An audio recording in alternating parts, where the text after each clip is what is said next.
another episode of Car Talk in the Car. Today's topic is how to get work experience as an automotive tech, okay? How to get that first job to initially get that experience, right? To become a good tech or whatnot.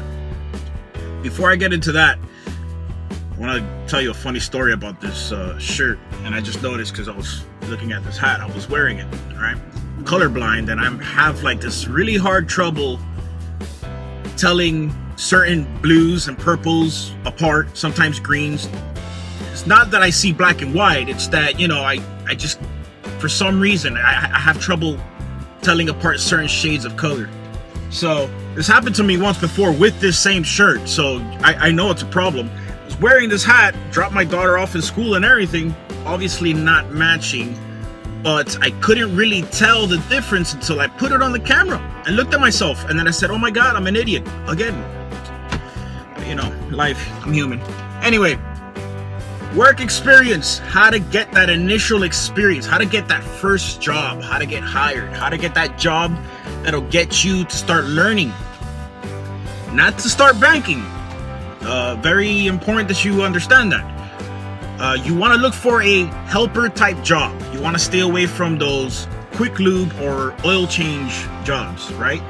The reason for that is a lot of these places, dealerships, Jiffy Lubes, Goodyears, and all that, they'll hire you as an apprentice or as a, starting job, an entry-level job, and they'll tell you, you'll change oil for about 6 months, and then we'll move you on up. From my personal experience, they never actually move you on up. They just keep you there, and until you pretty much get fed up and either go in there storming pissed off, hey, you need to change me, or you just leave and find another job. That's the reality of it. I'm not saying that every place is going to be that way, but the majority that I've seen, that's how it ends up working out. So the job that you want to look for is a helper, okay? What is a helper? It's exactly what is in the name. You're going to be under somebody's wing, usually a master tech of some sort. You're going to be his tool bitch in shitty terms, but you're going to be his helper. You're going to learn everything he's doing. You're going to watch. You're going to help him in everything he needs and help him make money. And in turn, as you're helping him make money, he'll teach you, or she'll teach you, right? How to turn wrenches and how to diagnose and all of that. That's the best way. I did that. I did that for 2 whole years, and they moved me to like 4 or 5 different techs. So I learned the different styles, and I was really able to become my own once I was thrown onto the line. When I say the line, that means an actual tech all on your own with nobody over you to take responsibility for your fuck ups. That's pretty much sums that up. But that's ideally the job you want to get. However, these jobs do not pay. They do not. You usually get minimum wage, maybe a few dollars over minimum wage an hour. I remember back when I was a helper, I made $7.50 an hour, and I was going to school, and it was rough. My school was about a 30-minute drive away from my job, and it was hectic, especially when I didn't really have the money to have a good car. It was rough, but I got through it, and then I got through a few extra years of struggle on the line. And then, boom, all of a sudden, I'd say 3 years into it, including those helper years, all of a sudden, I just got really efficient, really good. Like, the experience finally caught up to my mind, and I started to figure it out. But that's how long it takes. And getting that first initial job is a pain in the ass.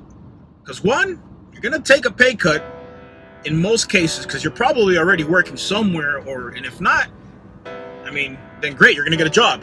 But it's not good pay, and it's hard work, because you're getting paid hourly, and you're doing manual labor, so it's hard. For those 3 years, you really have to mentally push yourself and say, hey, I'm trying to learn.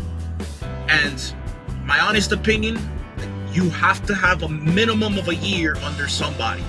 Minimum. Because it's the best way to learn. If you go in there without knowing anything, you're going to be molded into a very shitty tech, which there's many of those around there, and they don't make much money. The only way you make money in this industry, and if you really want to be a pro at this, is to know what you're doing. So get taught properly, you know? You gotta be raised from the beginning properly. Now, I've written in some of my blogs before that it's pretty important to get the ASE certifications. Now, you're saying, oh, can I get the certifications without having a job? Absolutely. If you're going to a tech school and you can nail down one of the sections, like let's say engine repair or brakes being crucial, okay? You get the brakes ASE certification before you ever even turned the wrench. But you went to school, you learned it, you passed the test. Now, people are gonna go crazy looking to hire you. You'll go to any dealership and they'll consider you just because you have a certification, because they'll be like, hey, at least this guy knows what he's doing and we can mold him to be a good tech, you know, or mold him to be a tech we need, right? So getting an ASE certification is definitely gonna help you get that first job, but you don't really need one to get the first job. It's just gonna help. Something I've offered to people, if they can do it, this is not something that just anybody can do, but if you could offer your time for free, at least for a few months, so that they can see how hard of a worker you are, that's something you might want to consider. It's not something I would jump into right away, but let's say you've gone around and have applied to a bunch of places, or you want to do something very specific and learn something very specific. If that's the case and you have this ability to do it, I would go to whatever situation that it is that you want to be placed under. I'm gonna have to give you an example. Let's say I want to do nothing but Dodge diesels, because I love Dodge diesels. Those are my passion. I don't like anything else diesel other than Dodge diesel. And I have a little bit of money put away that I can kind of lean on. And I know that I'm going to hustle because I'm passionate about the Dodge diesels. And I really, really, really want to work on Dodge diesels.